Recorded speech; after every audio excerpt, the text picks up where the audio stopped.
Zach Bryan, Something in the Orange. This is our new music hot take. I'm John. We got James. We got Anthony. Hot takes.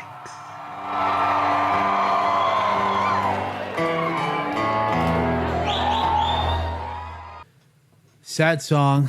Don't know if there's breakup. Could be somebody going to the military or just leaving in general, moving away, friend, girlfriend, boyfriend, whatever. Not a bad song. It's a very mood dependent song. All right. I wouldn't say I'm the biggest country music fan, but I thought the music was pretty good. And I read up on this artist a little bit on Wikipedia. So I think hearing a little bit about him and his musical journey made me respect the video a little bit more. The fan interaction too. So I enjoyed the tasteful instrumentation here. We've got sparse guitar, we've got a little bit of piano in there. I love that it's a sentimental nostalgia song like Lynyrd Skynyrd's Freebird, but without all the meaning sucked out of it. And if this is where country is headed, I would like to emigrate. Thank you, guys.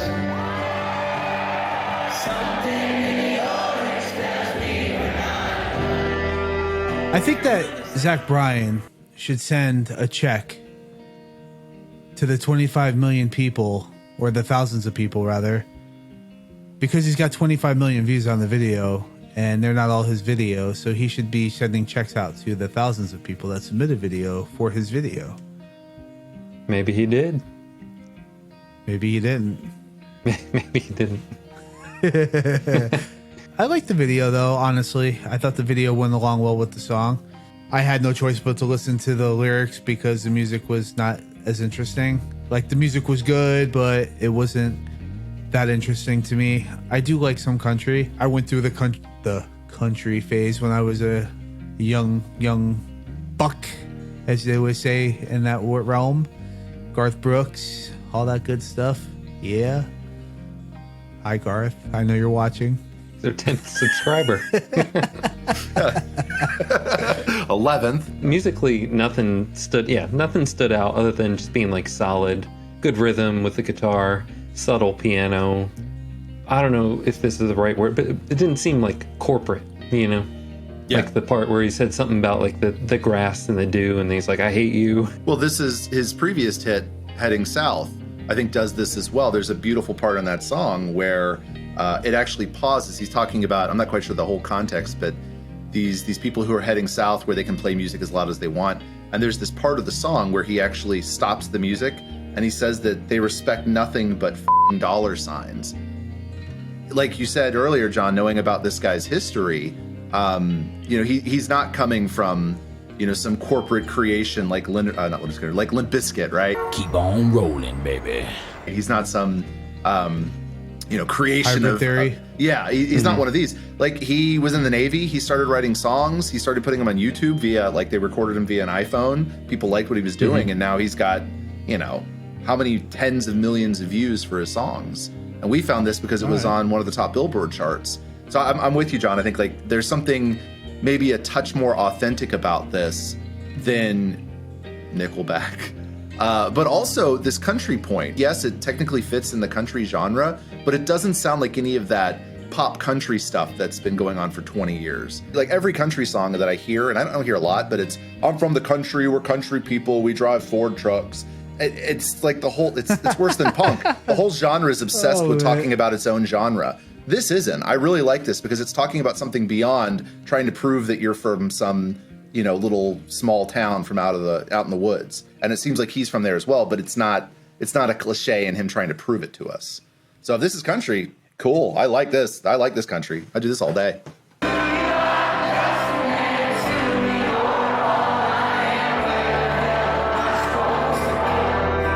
I couldn't tell this song from the other song, other than lyrically. I could see that. And I'd say maybe even for this style of music, that's kind of okay because this is not really meant to be like a hook you kind of song. This is a like Sunday fun day. We're sitting down having a few beers, trying to relax. The kids are playing, in the back, and it's just like good music that's on in the background. That's exactly how I felt. I was actually thinking about, I think it was just me, you, James, and our wives. at the beach, drinking until the sunset. Somebody, not us, they were lighting those like lanterns, those. I mean, it's about sunsets. Obviously, I thought of a sunset scene. But yeah, it's just like those moments. And I apologize for laughing in the middle of what you were saying. I wasn't laughing at you when you were talking about people lighting lanterns. Your dog died and your memories suck. Yeah. No, I was thinking about my dead dog again. No, I was. I'm gonna punch your dog in the face. My dog's dead. You dick. I forget. Just died. That went sideways. When you were talking about them letting the lanterns go in morning and stuff, I thought about the movie Due Date with Robert Downey Jr. and Zach Galifianakis. He cooked the ashes and then they were drinking. And he's like, "Well, we got to enjoy my dad as coffee now." Bro, oh boy. Don't drink that. And I just thought about like the era of that because like you're going to release your dad on the other coast, but they end up drinking part of his dad. So it just made me think of that. Yeah, I wonder, thinking about this nostalgia idea, because I think that is the mood to this. But I mentioned Freebird. I wonder, Freebird is a song that's got lots of identifiable parts. The solo, you've got the melody, you've got the guitar licks. It's full of what you would call hooks. But to me, that song is just drained of all meaning at this point. Like when I hear it, it's kind of like, all right, it's Freebird again. Here's 20 minutes of my time. Well, it's outplayed.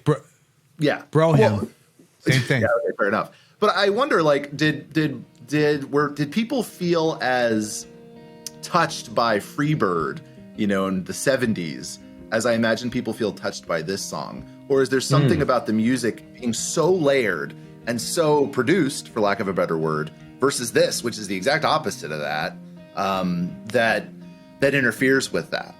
I still wonder if you gave this to somebody who doesn't know either of the context there and said, like, and just played it for them, that never heard Freebird before, if there's someone on the planet who hasn't, would they feel as much of an emotional attachment as they would? I'm arguing that I think you'd feel more of an emotional attachment to the Zach Bryan song than you would to Freebird, at least initially. Even though it's not hook-laden. There's also got to be the, I don't want to call it bandwagon effect, but like, hey, everybody's here. Everybody's checking this out. I want to check that out too. When Freebird came out, everybody's listening to Lynyrd Skynyrd. It's not always about what sounds better, what the music quality is. There's definitely like a social component. So what do we put on the table? You put Zach Bryan right here. You put Lynyrd Skynyrd right here. Nobody's ever heard Lynyrd Skynyrd's Freebird. Nobody's ever heard Zach Bryan's Something in the Orange, right? They're both released at the same time. What song blows up? All things considered, probably Freebird. Yeah, in terms of what becomes more popular, because it's catchy from the beginning. That it's got everything in it. Yeah. This is like I said in my 20 seconds. Zach Bryan, the song, is a mood dependent song. You guys are at the beach with your wives. You're watching the sunset. Freebird comes on. Not in the mood. Yeah. This song comes on. You're going to be like, it's going to set the tone now. It's setting the tone. And you're like, yeah, you deal with this. This is where you look at your wife and you either decide that you still love her or you hate her, but you're going to put your arm around her anyways. You're going to move on, and then you guys start having your chatty chats. And you know what I'm saying? Did you just imply that even if you hate your wife, you put your arm around her and pretend that you like her? Yeah. I'm just saying. Yea List playlist? I don't think the replayability of the song is way up there. But I think that this song will pop in your head when you're trying to set a night out with just you and your wife, or if you're doing something with the family and you're in that mood and that mode, and you're gonna be, just chill mood. You just kind of throw it on and see how everybody reacts. Everybody will probably just be quiet and listen, not even realize they're listening to it. But it's that mood song. So, yes for me. For me, easy yes.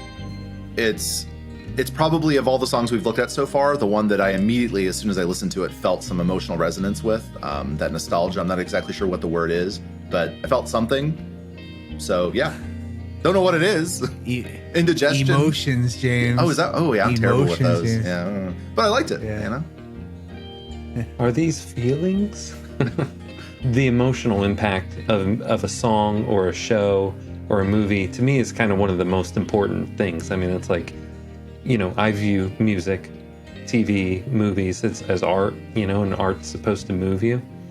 And there's different ways to move people. And I think when it comes to these mediums, like emotions is the most important thing. So that's where this song hits. It's the playlist for me. You remember that old joke, right? The old country joke. What? If you play the music backwards, they get their dog back, their car back, their house back. You and the dog, man. You keep turning that knife in the wound.